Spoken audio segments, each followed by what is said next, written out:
What is going to happen with Juan Soto this offseason? What is going to happen with the top free agent? One of the biggest free agents of all time, really, when you think about it. I think it's an absolute pleasure that we get to experience, a player of this caliber as a free agent, right? We got to experience Shohei Ohtani, right?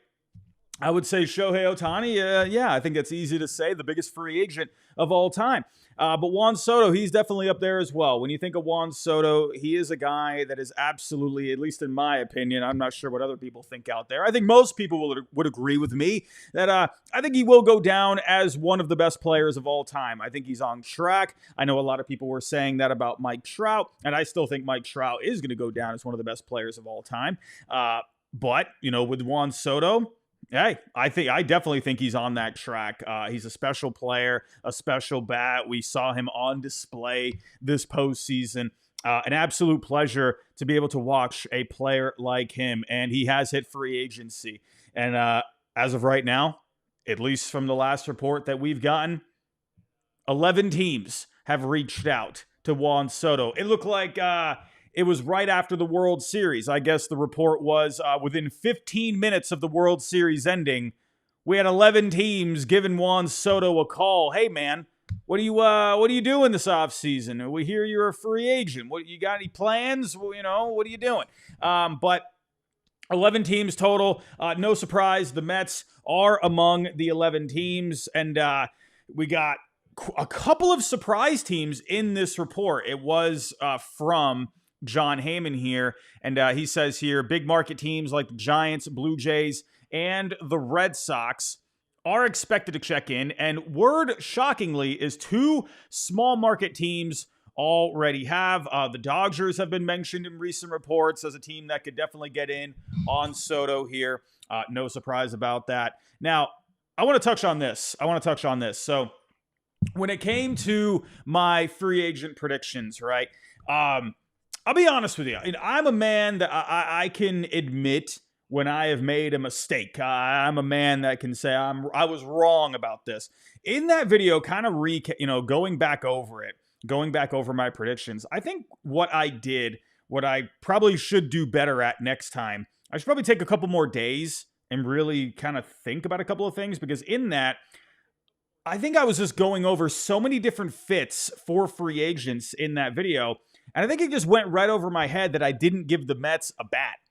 And I was kind of looking back on it. I'm like, I didn't give the Mets a bat. I was thinking of all these different teams that could get involved. And, thinking back on it, I've been saying this for a while. I absolutely think Juan Soto could go to the Mets. I definitely think he can. In my predictions, I have him going back to the Yankees. But over the last couple of days, I have thought about it, right? I've laid in my bed, I've stared at my ceiling and thought, you know what? I absolutely think the Mets have a real shot at getting him, right? And I thought that before, but I think that even more so now. I absolutely think the Yankees can bring him back. No question about it. It's the New York Yankees. It's the pinstripes. You can build a legacy there, right? You could, when you think of some of the greatest players of all time, a lot of them wore pinstripes, right? Juan Soto, to me, would go down as one of the greatest Yankees of all time.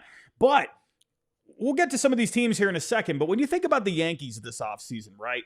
When you just think of kind of the roster, you see some spots here where you kind of need to improve this roster a little bit, right? I'm seeing here Jazz Chisholm at third base. I think we can all agree, Jazz, he stepped up playing some third, right? He definitely stepped up and played a position that he hadn't played. Good for him, right?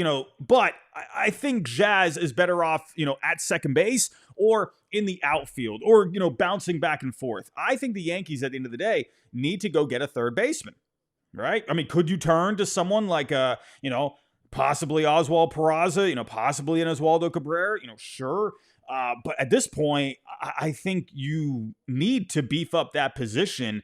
DJ LeMahieu, with all the injuries he's been having over the last couple of years, I think it's probably safe to say he should stay at first base, right? Maybe him and Ben Rice can be a platoon there. We'll see what happens. We'll go over Anthony Rizzo in just a little bit. But when we're looking at the Yankees payroll, I know the Yankees got all the money for days, right? But when you're looking here, add the luxury tax payroll, it's an estimated $245 million as of right now.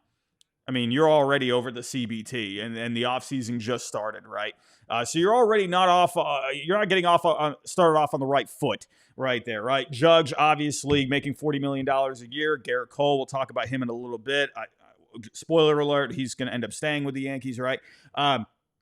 Carlos Rodon, they signed him not too long ago. Giancarlo Stanton, that salary is still massive. It's going to start to come down over the next couple of years after 25. But you got a lot of payroll here already. And if you're looking to bring Soto back into the fold, I mean, you're looking at $40 million at least per year. I mean, let's be real about that, unless you kind of backload it, whatever it may be. But AAV, you're looking at $40 million plus easily. So, and when you think here, with the Yankees, right? We saw what happened with this the Yankees team in the World Series. They were good enough to get there, but to win it all, they didn't quite have it, right? You looked at the defense, they need to improve a lot of the fundamental aspects of this team, right? We saw that they had the pitching. I feel like they could do some more bullpen arms for sure. But when we saw the Yankees in the postseason, there were a lot of errors being made, right?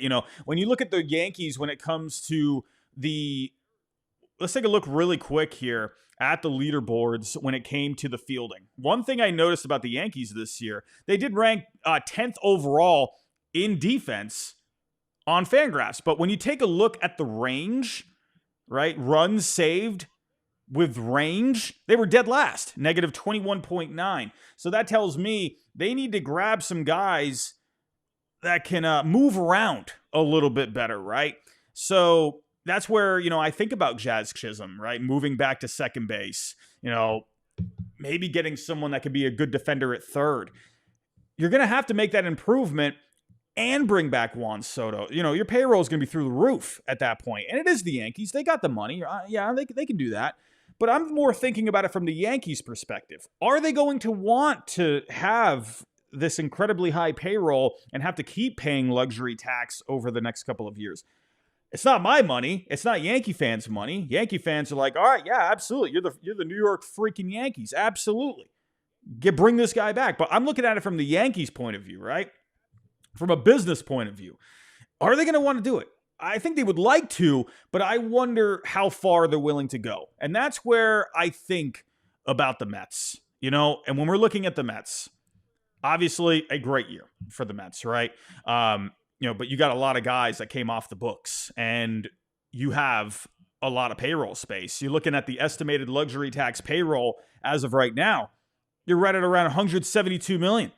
Well, you got funny money to play with at this point. I mean, Steve Cohen with, what is this? What's the first threshold? 241. Steve Cohen plus $70 million to spend for this year for salary.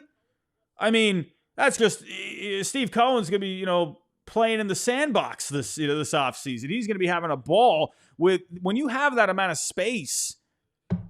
You bring in Soto, 40, whatever it is, 40, 42, 45 possibly per year. You could still go out there and make moves, So this is where I'm looking at the Mets. I think, I think you have to give them the advantage at this point. Listen, I know the Yankees, they got the home field advantage. But listen, if Juan Soto wants money, if he just wants to get paid, if he wants to go to the highest bidder, I mean, I realistically think you have to think here. The Mets are in the driver's seat at this point, at least. We'll talk about a couple other teams here, but I do wonder about this. Again, the Yankees, they got the home field advantage. He had a great year there. He had the best year of his career. Will he go back? I mean, at this point, it seems like he cares more about the payday than wearing pinstripes for the rest of his career. In my opinion, the way I've been looking at it is that's something, if you're a player and you're the player of the caliber of a Juan Soto, I would think being in pinstripes, the legendary pinstripes, the same jersey that Babe Ruth, Lou Gehrig, Mickey Mantle, Roger Maris wore. You think of Juan Soto, he's in that caliber. But does that matter to him? Or is the payday? what matters to him. And I think a lot of people are, you're starting to realize here that might be the most important thing here for Juan Soto. So, yes, the Yankees absolutely have a chance to bring him back, but we'll see how far the Mets are willing to go. We also had another interesting part about this story here. We already mentioned a couple other teams like John Heyman expects to get in on the mix. You look at the San Francisco Giants. Yeah, the San Francisco Giants, they're always trying to go after the big fish. They've been trying to get the big fish since Barry Bonds. They haven't been able to land that guy, right? They got Chapman last offseason. You brought in Snell. I guess Snell, in my opinion, I think he's probably going to go elsewhere at this point. I don't know if anyone saw the story on Blake Snell. I guess he didn't want to make the final start of the season because he wanted to preserve himself for free agency. And I guess there was some people that didn't like that, both on the player side and the front office side. I didn't see that story prior. I forget who wrote that. I believe it was someone in The Athletic. I could be wrong. I apologize for that. But anyway, the Giants, they've been looking for the big fish. Could Soto be that guy? I mean, listen, if he cares about the payday, if that is the one thing that he cares about, yeah. The Giants could absolutely do it. Why couldn't the Giants do it? They're 182. They're kind of right around that same ballpark with the Mets. They could definitely do it. Now, I do think payday matters, but I also think at the end of the day, right, I think the organization itself, I think, would have to be in good shape. I would imagine Soto wants to go somewhere where the farm system's looking good. You're going to be able to bring in resources every single year. We'll see. Is it going to be just about the payday? Yes, that is going to be a huge part of it. But I would imagine, I don't know him. I'm not Juan Soto by any means. But if it were me, and I was that good of a player, I would be like, all right, well, what's the team looking like for the next, 5 years? How are we looking for the future? He wants to get paid, but I would imagine he would like to win too. But the Giants, they definitely have the money. Now, we had an interesting story when it came to the Blue Jays. The Blue Jays, remember, we saw it last offseason. We saw it last offseason with Shohei Ohtani. Shohei Ohtani was on the plane until he was not on the plane. And the guy from Shark Tank got off the plane. And that ended up being one of the most hilarious moments on this channel of all time. I see all these channels out there. They're live. They're literally watching the plane on like a tracker. And everyone's waiting for Ohtani to get off of it with his dog. And then all of a sudden a picture comes out of Ohtani of him and his dog at home. The guy was taking a nap for pretty much the entire day, woke up and said, well, what the heck's going on? I'm not on a plane. And then the guy from Shark Tank got off the plane. Hilarious moment. If you haven't seen that, go find that stream. It was hilarious. But the Blue Jays, right? They were ready to spend that money last offseason. Well, here you go. They were ready to open up the Brinks truck for Ohtani. Well, why couldn't they do it for Soto? And even Jeff Passan was saying here, I think Soto would be serious about signing with the Blue Jays. If you want to go take a look, it was the Blair and Barker show. Go check that out. But he said here that he definitely thinks the Blue Jays could be contenders. Why couldn't they? They definitely have the need, right? And this is a team that's been trying to get over that hump. Again, if payday is the one thing that matters to Soto, yeah, the Blue Jays are ready to open up the checkbook. Now, when it comes to possible other teams, now, listen, I'm going to be honest with you. As much as I would love to sit here and say the Red Sox are going to land Juan Soto, I don't buy it. I think here's what I think the Red Sox are going to do here. I will say this.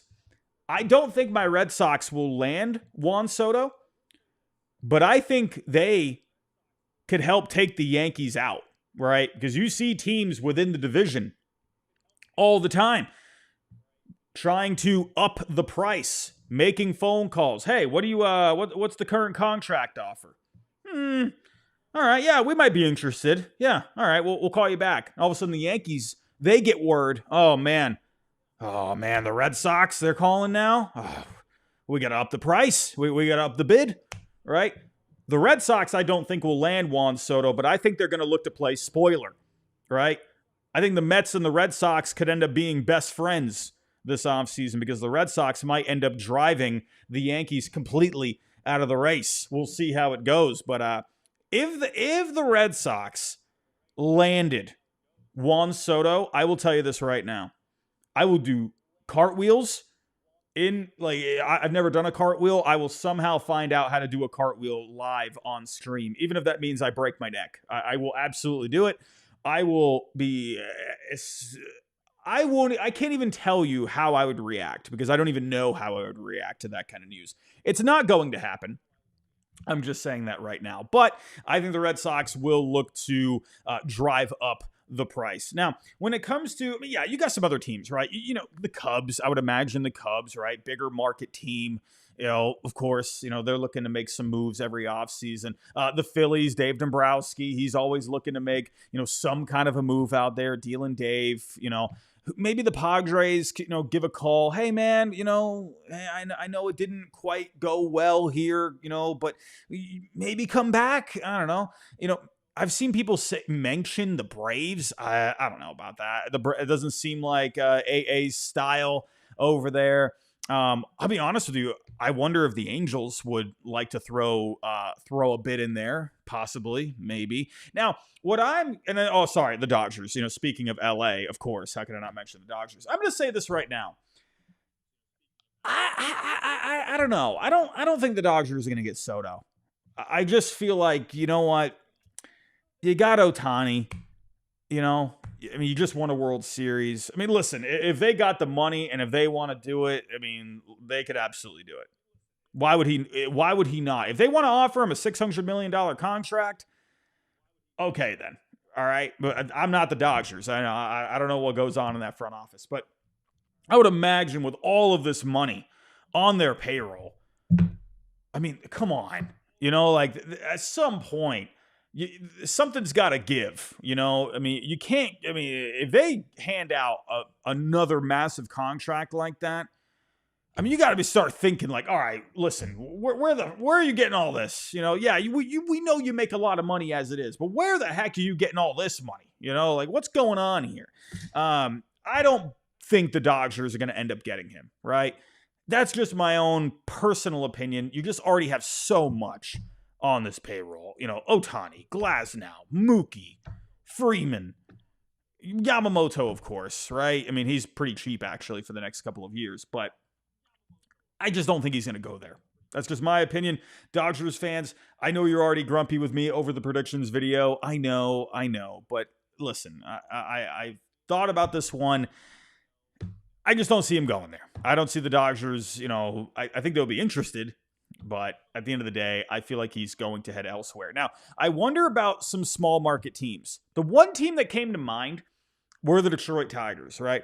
I think you can make the argument that they're like a mid-market team. They're kind of hanging around like that line of a small market and a mid-market. They have money. They can definitely hand out some contracts, of course. We saw them give a terrible contract to Javier Baez. I wonder if the Tigers could be a team that throws a bit in there, throws their hat into the mix. I think that could be interesting. I also think about just MLB The Show, that there's many times I ran like simulations on MLB The Show, and somehow Juan Soto ended up going to the Tigers like a few times, and I thought it was funny. And I don't know. I think about that. I know it's MLB The Show. I'm just saying. But maybe, well, who knows? Maybe they could make it interesting. Maybe they could be some kind of a dark horse. But when I'm thinking of other small market teams, I'm not sure. Now, I'll also point out the Nationals, right? His whole team.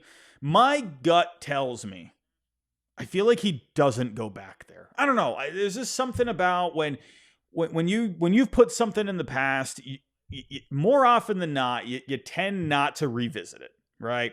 They had the whole thing where the offer for the extension got leaked out, and he didn't want it to get leaked out. I wonder if that's going to be something to where he's like, nah, I don't want to do that. I don't want to do that. But then again, maybe if they come back and offer him something big and, we'll see. Maybe the Nationals, we'll see about that. I think it'd be a fun story. I feel like both sides have probably just moved on at this point. If I'm thinking about any other small market teams, I don't know. I don't think, of course, Oakland. You think it's funny. I saw someone put this on Twitter the other day. Tampa, because they offered Freddie Freeman a big contract. Could they somehow come up with the money? I saw someone talking about that. I don't know. That's different, right? Freddie Freeman is not Juan Soto money, right? Freeman was a big contract, but not at that level. So I don't know. I just wonder who the small market teams could be. I will think Detroit could be in that mix, but in the end, I think it is going to come down to the Yankees and the Mets. And right now, I think both have really strong advantages, but I actually, at this point right now, I think I might be leaning towards the Mets just because they have that payroll flexibility. They just had a good season. The farm system's been bolstered up a little bit. I think Soto very well could end up with the Mets.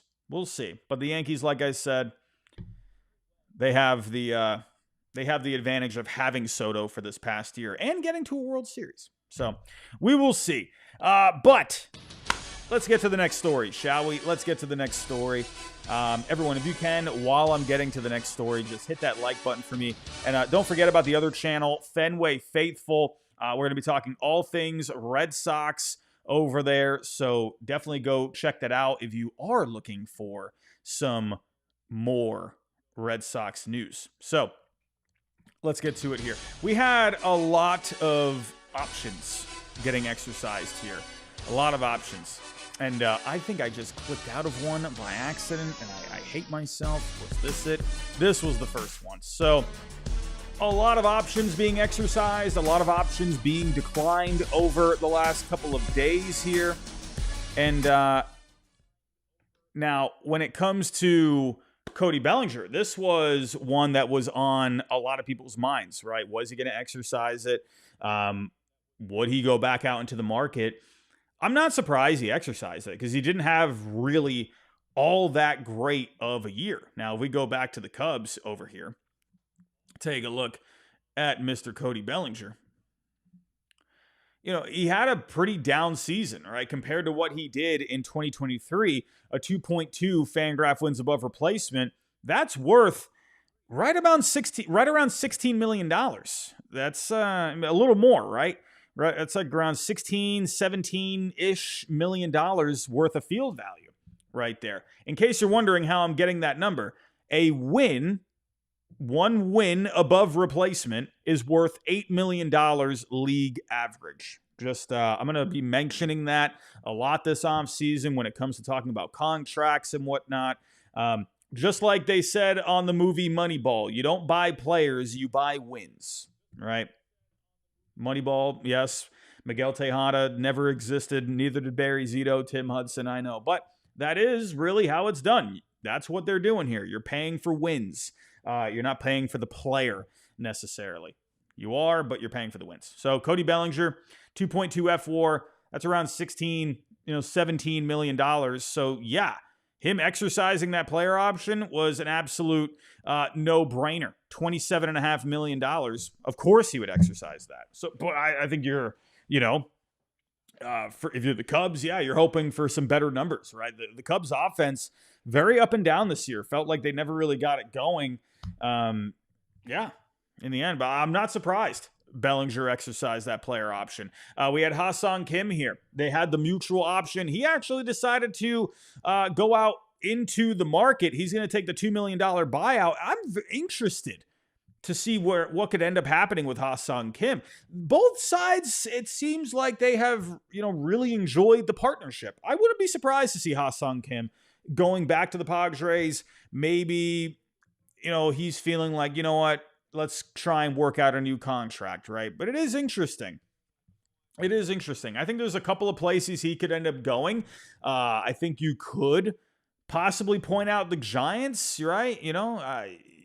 When you take a look at the Giants, you got a couple of guys that can play there at short. Tyler Fitzgerald had a great year, but the thing about Tyler Fitzgerald is he has flexibility. He can move around. He can play some other positions. So I think you could see possibly Ha-Sung Kim maybe going to San Francisco, right? Jung-Hoo Lee, both these guys from the KBO, two of the best players ever from the KBO. I think that'd be pretty fun. I would look out for the Giants. Now, depending on what happens with Bo Bichette, I think you could see the Toronto Blue Jays be a possibility. If they move Bo Bichette, right? Go sign Ha-Sung Kim. I think you could definitely see something like that. And that would be an improvement with the defense. I mean, Bo Bichette, not the greatest defender out there. Bo Bichette's bat has been the one thing that's carried him in his career. The defense, not so much, right? So if they find a deal for him, I could definitely see Ha-Sung Kim ending up there. We'll see. I would like to think him and the Padres will come back together and work out some kind of a new deal. We'll see. Who do we got here? Anthony Rizzo. Anthony Rizzo. Not surprised about this, right? When you take a look at Anthony Rizzo with the numbers this year, ever since he got the concussion, right, he just hasn't really been the same. He was really just a negative asset on the team. I've always loved Anthony Rizzo, a very fun player, right? But, when you look at these numbers, hitting 228, 637 OPS, that's not going to get it done. So I'm not surprised about that. I think in the end, the Yankees, they'll probably look to see how DJ LeMahieu's looking. I think him and Ben Rice will end up sharing that time. We'll see how that goes. I actually wouldn't be surprised. Another aspect too, if somehow, maybe the Yankees could part ways with DJ LeMahieu in the end. I wonder. I've seen some guys speculating about that in Yankee land. We'll see how that goes, and maybe Ben Rice ends up getting more of the full-time duties. But not surprised about that one. Sean Mania, absolutely. Yeah, I'm not surprised about this one with Sean Mania opting out. He had a great year this year with the Mets. Taking a look at these numbers overall. A 3.47 on the ERA, 32 starts, over 180 innings. A great year for Sean Mania, right? He made some mechanical adjustments. He made some adjustments with the pitch mix. This guy's going to get himself a very nice contract this offseason. And actually, taking a look here at also on Fangraphs, they now have the free agent tracker officially up. I always love when they do this every single year. But looking at Sean Mania, he was at a 2.8 F4 this year.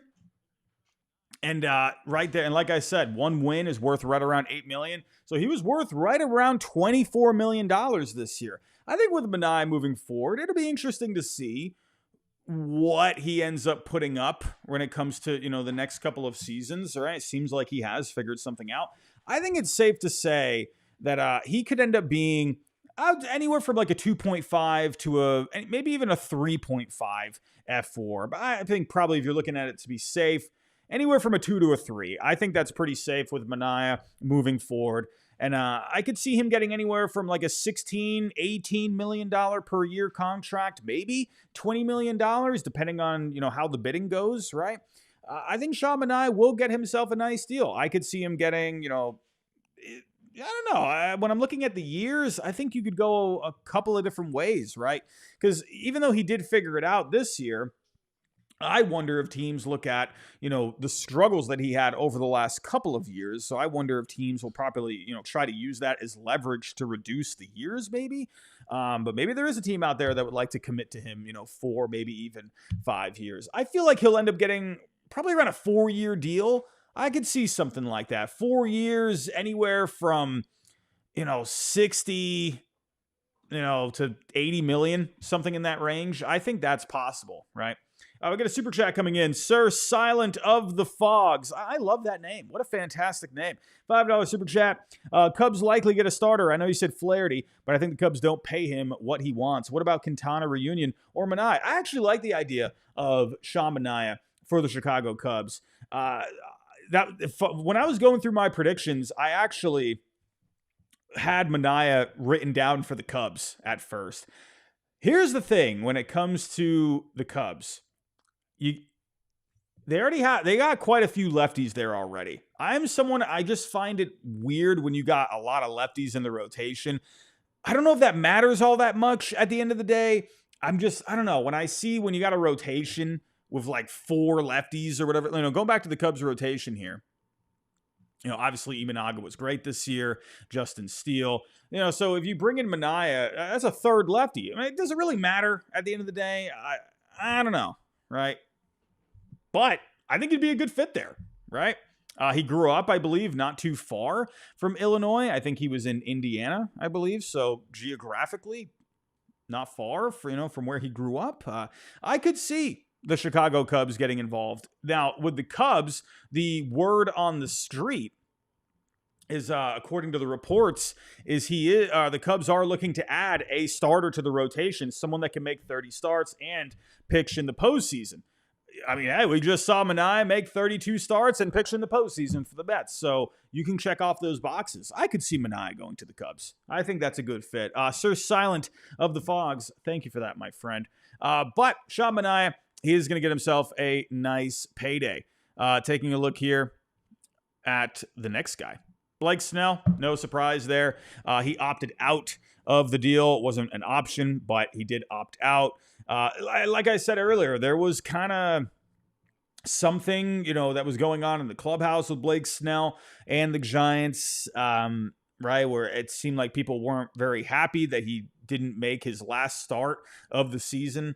I don't know what that is totally, but I was expecting Snell to rework a new deal with the Giants. And when I read about that, I was thinking, I feel like now he ends up going somewhere else. I have him going to the Orioles. I think that's a really good fit if the Orioles don't get Corbin Burnes back. I think if the Orioles get Corbin Burnes back, you could still look into something with Snell because the Orioles have new ownership, so they might be willing to spend some money. We'll see. But Blake Snell, he's going to get himself a payday. I think we can all agree with Blake Snell that he will sign a lot sooner this offseason. I think you're going to see that. I don't think you're going to be seeing Blake Snell waiting until spring training.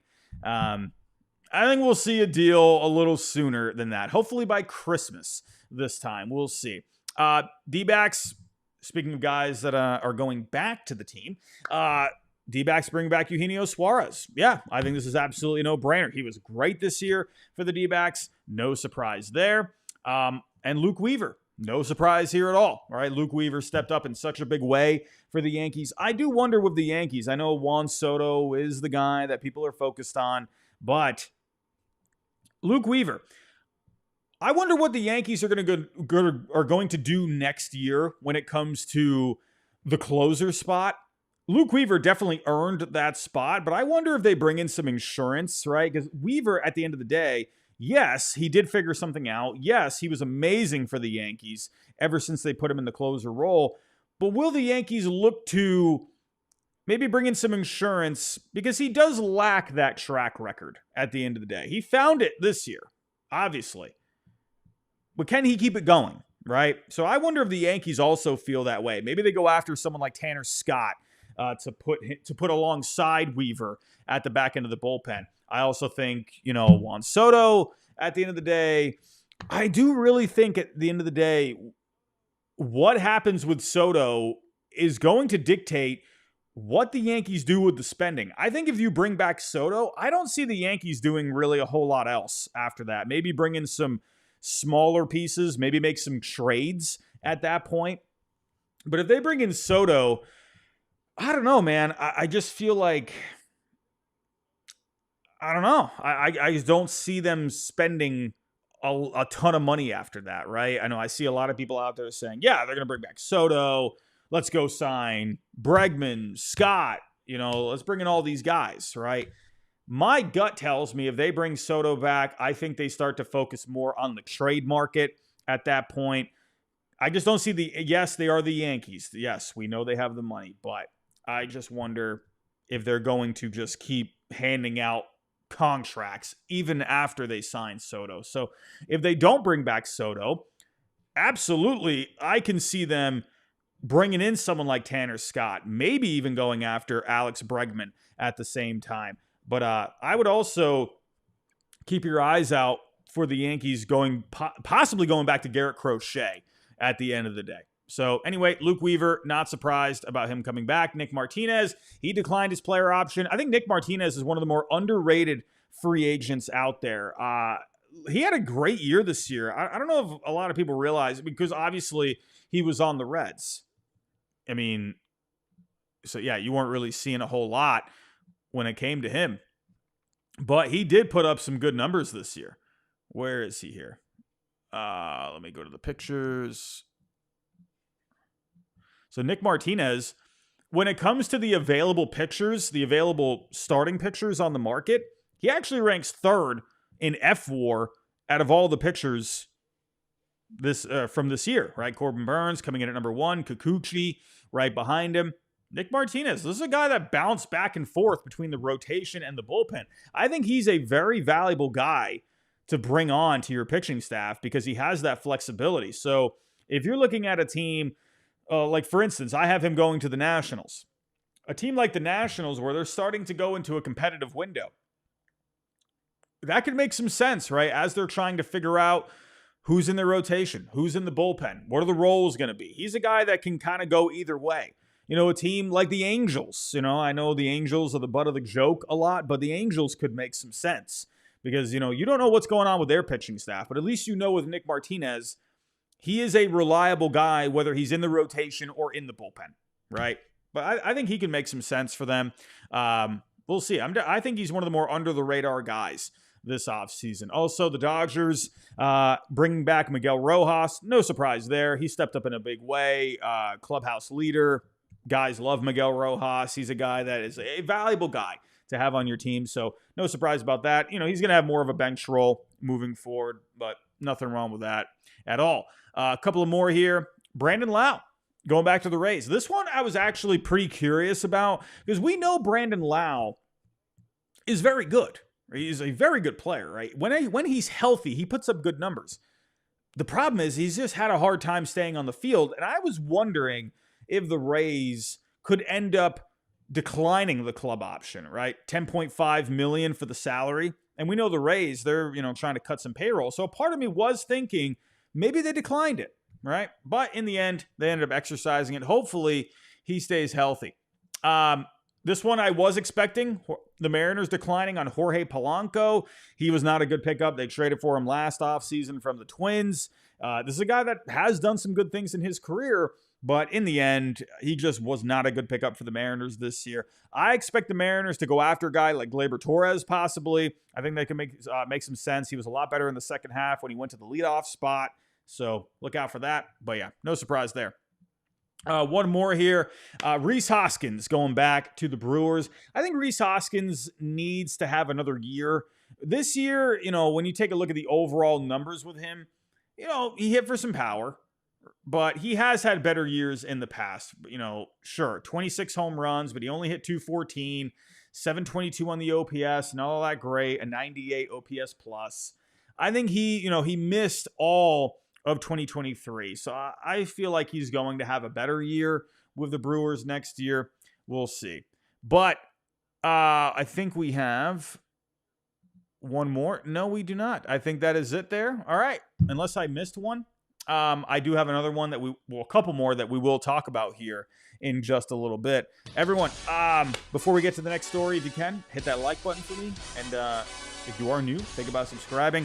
Don't forget about, I'm plugging this because we are trying to get to 1,000 subscribers on the Fenway Faithful channel. So if you're looking for some Red Sox news, go over there and go subscribe. But let's get to it here. Let's get to it. So, moving on to the third story of the night.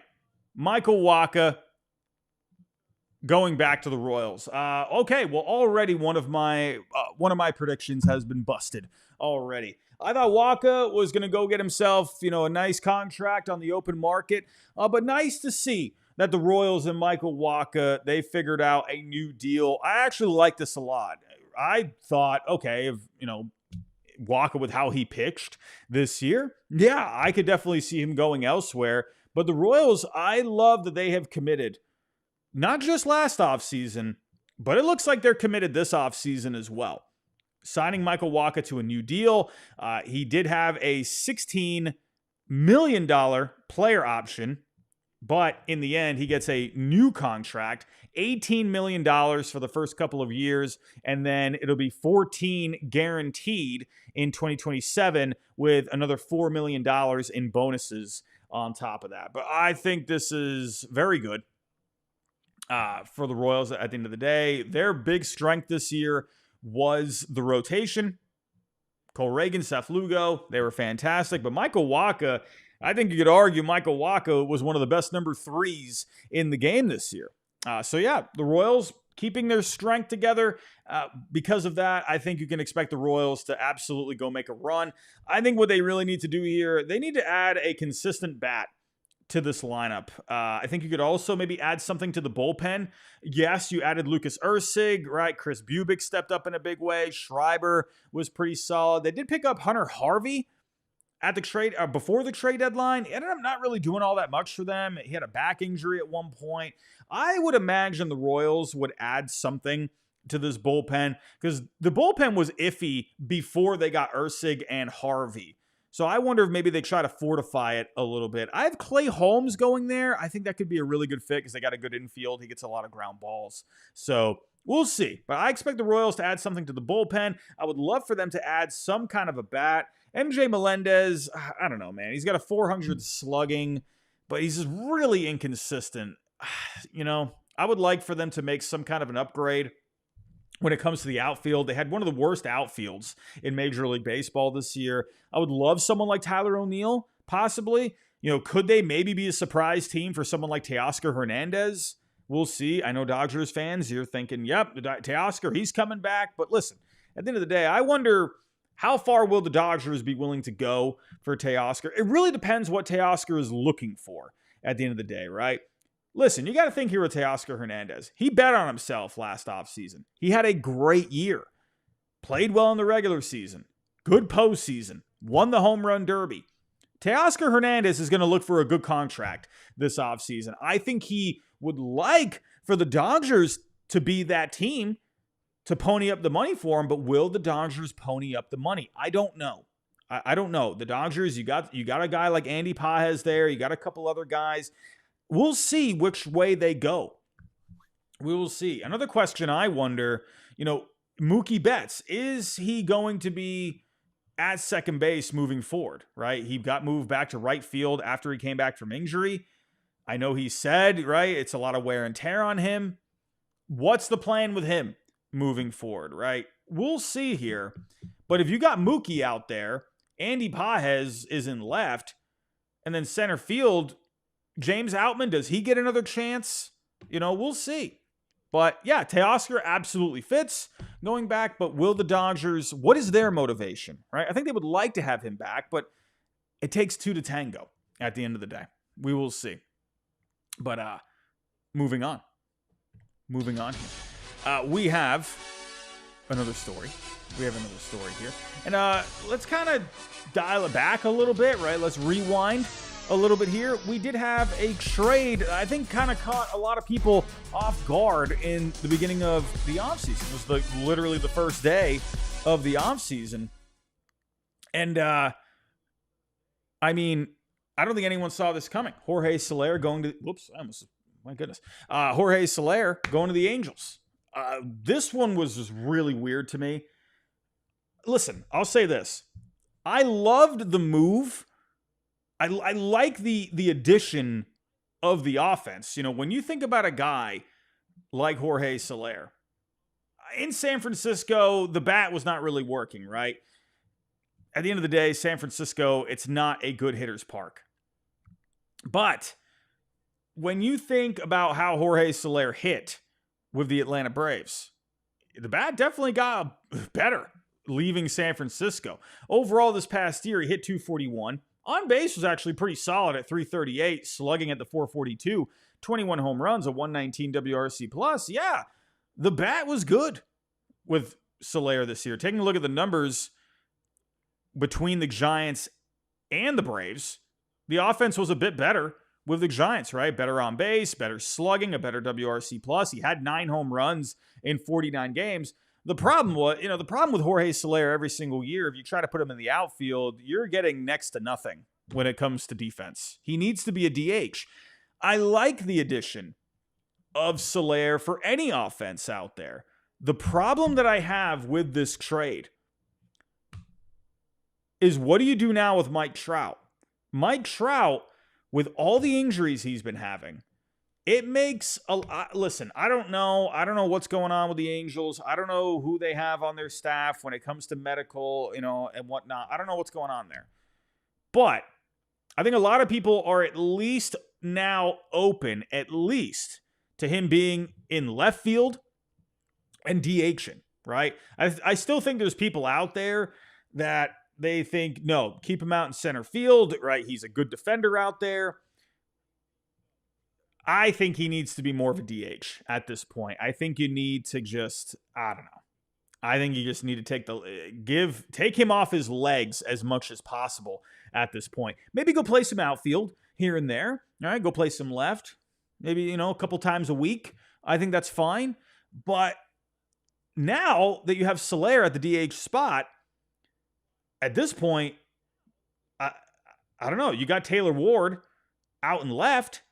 So, Taylor Ward, could he move out to right? I think that's possible. Or could you move Trout to right? I think at this point, probably left is the better option for Trout.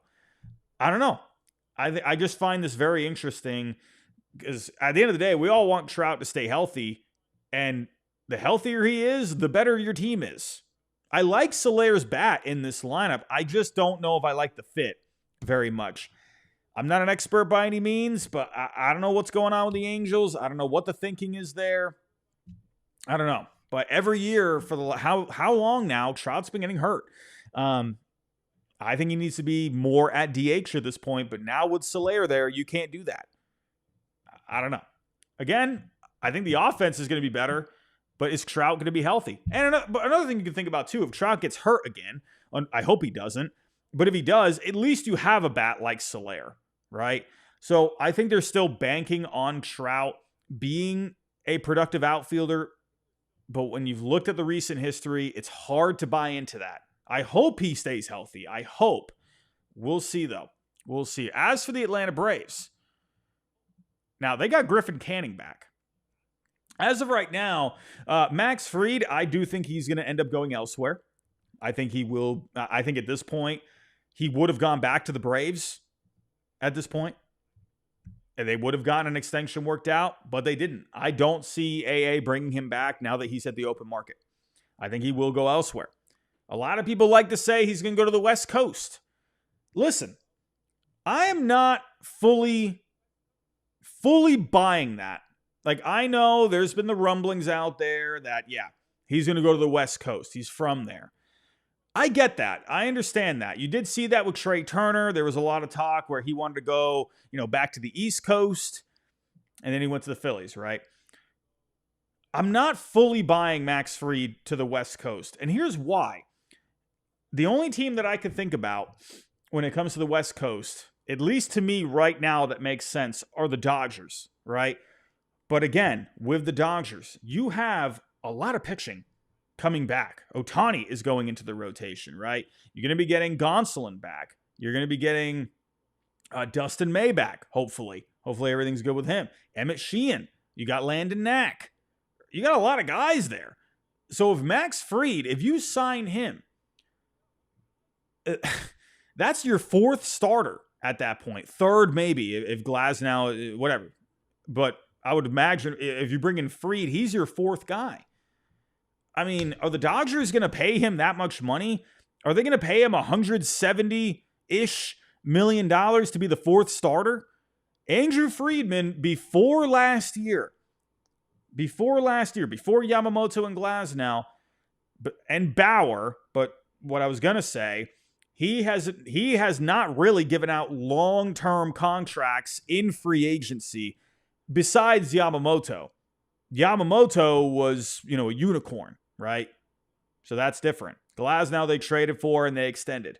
Open market, he hasn't given out a big one. Trevor Bauer was a big money contract, but it was a short-term deal. He hasn't really given out long-term deals.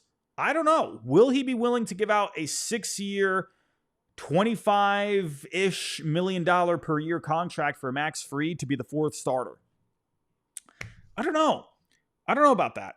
We'll see. I mean, listen, we've seen crazy things in the past, and the Dodgers, they have the money. If they want to do it, go for it.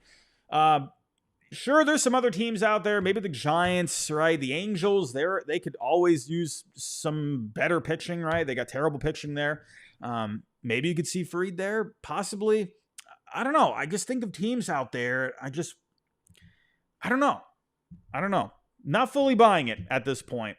I could see it happen, right? Anything can happen at the end of the day. But getting back to the Braves, Griffin Canning, I think the fact that they brought back Griffin Canning, I think that they possibly see something with him, because really it was a salary dump for Jorge Soler, really, at the end of the day. They didn't have to bring back Griffin Canning if they didn't want to. So I think they see a guy that can give them some depth. They got some younger guys here, right? Ian Anderson is slated to be back in the rotation, but you got a few young guys, right? Smith-Shawver, you got Waldrop there. So they got a lot of depth now. But I wonder if they think with Canning, maybe they can get a bit more out of him. He was not having a lot of success with the Angels. I mean, they got a lot out of someone like Reynaldo Lopez. I mean, look how good Reynaldo Lopez was this year. Maybe they see something with Griffin Canning. He was a workhorse at the end of the day this year. We'll see. But I think it's good for the Braves, right? They were able to unload that salary first off. They didn't need to have 2 designated hitters on the roster. I mean, you already got Marcell Ozuna. I expect that option to get exercised. I don't see why it wouldn't at this point. He's not listed here because it has not been exercised yet. But you did not need Ozuna and Soler on the same roster. It made no sense. So I think it's good for the Braves to unload him and bring back some depth for the pitching. But for the Angels, again, I'll say it one more time. I just think I like the player. I like the addition. I just don't know about the fit. That's what's confusing to me. I wonder if there's more to be done here. Could you possibly see Taylor Ward get moved in a deal? Maybe.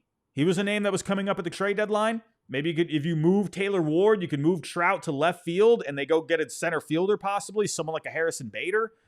I could see that. Maybe you could have Adele and Moniak platoon out in center field. We'll see. But I think there is more to be done here with the Angels. I would wait and see on that. But let's get to our final story. Everyone, before I do get to the final story of the night, hit that like button for me. Did we get to 100 likes? All right, we got to 183. Help us get to 200. Help us get to 200. But last story here. Let's get to Gerrit Cole. You guys notice the little animation, where I'm highlighting the boxes there? I'm still practicing at that. I hit the wrong button there a second ago. Anyway, Gerrit Cole triggers the opt-out in his deal. I think a lot of people saw this coming because, first off, let's just say this. At least I would imagine he's not going anywhere, right? Because if the Yankees add on that final year, that will negate him becoming a free agent, right? So I think that was basically the plan, right? Why would he opt out at this point? I don't see why you would, or I don't see why the Yankees would not keep him at this point. The only thing I could even maybe think if they didn't add on that year, right? Because he had a down year this year, had the arm problems coming into the year. I think they're going to put that last year on the deal. I don't see why they wouldn't, right? Gerrit Cole has obviously been very good for you. I just wonder, the only way I could maybe see the Yankees not adding on the 2029 club option is if maybe they think he's having he's got some arm issues. But he looked really good in the postseason. So, yes, he did not cover the bag in the World Series, right? He did not cover the bag, my goodness. But overall, the arm looked good. Stuff looked good. Velo looked good. So the only thing I could think is maybe if they're thinking about not exercising it, if maybe they think something is going on with the arm, I don't know. That's the only way. I think he's going to go back. I don't think it's a question. I'm just trying to play a little devil's advocate, right? We'll see, though. I have seen some Yankee fans out there saying, no, like, let's not bring him back, right? Let's just use that money to bring back Soto. You know? I don't know. Yankee fans, tell me what you think, because I have seen a couple people out there saying that. I think they bring him back at the end of the day, or I think they exercise the club option to keep him there. It will be very interesting. I don't think it happens, but it will be very interesting if they don't exercise it. Could you imagine if Gerrit Cole becomes a free agent? I mean, my goodness, I would lose my mind. But everyone, that is all I got here for tonight. That is all I got. The first show of the off season. We were right around 400 people the entire night tonight. Thank you so much for that. I really appreciate that, everyone. Thank you for stopping by for the first show this off season. We got a lot more shows this off season. I'm excited for it. And again, if anyone is new, thank you for subscribing, and thank you for following us here. We're just talking baseball all the time over here. It's we're always just trying to have a good old time, especially with the off season, right? We have a blast every off season. It's going to be another fun one. But everyone, I'm sorry. I'm going to say it one more time. If you have not already, help support the second channel, Fenway Faithful. I promise this is the last time I say it tonight, but we're trying to get to 1,000 subscribers over there, so help us out. But everyone, I'm out of here for tonight. Thank you so much. We'll be back here for tomorrow night, probably. I would imagine there's going to be some kind of news. We're still, kicking things off here this offseason. We're still waiting for,